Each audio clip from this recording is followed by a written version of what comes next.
Fabrice. Wewe Fabrice. Nini? Kuya hapa.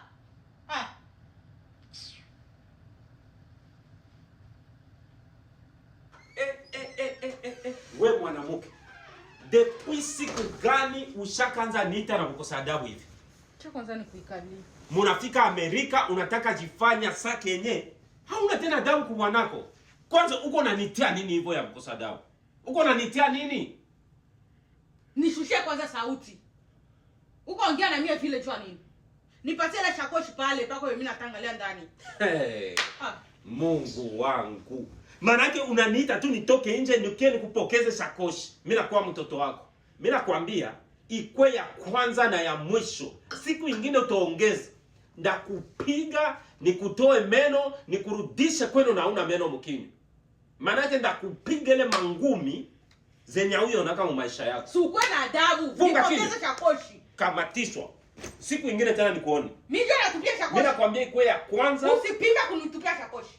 Ndeza kupiga hata sai nikupige, nikutoe meno, nikurudisha kwenu mapengo. Uko atombokea nani? Wewe ndio niko natombokea tena nakwambia. Ndakupiga nikutoe meno, nikurudishe kwenu mapengo. Maana mke gani hapa mnafika? God have mercy upon us. Bibi yangu.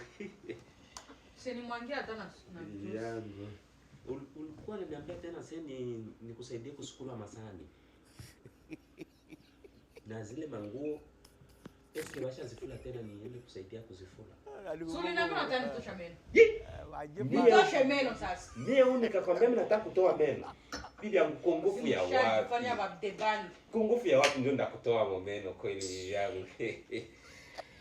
Ile manguo basha zifula. Niende nikusaidie nikufule manguo. Nitoe meno. Bibi yangu achana na hiyo ilikuwa prank. Kanirudisha kwetu. Nirudishe sasa. Nikurudishie nini kweli? My wife, my beautiful wife.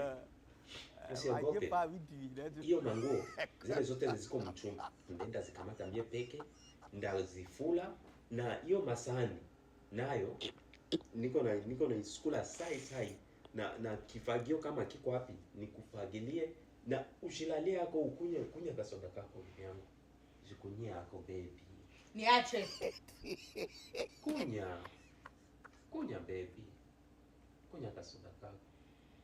Na hiyo uirudisha msakoshi hiyo ni yako ya kukua naenda nawe mubarabara kama uko na kuchokoza. Nikunyishe mzuri.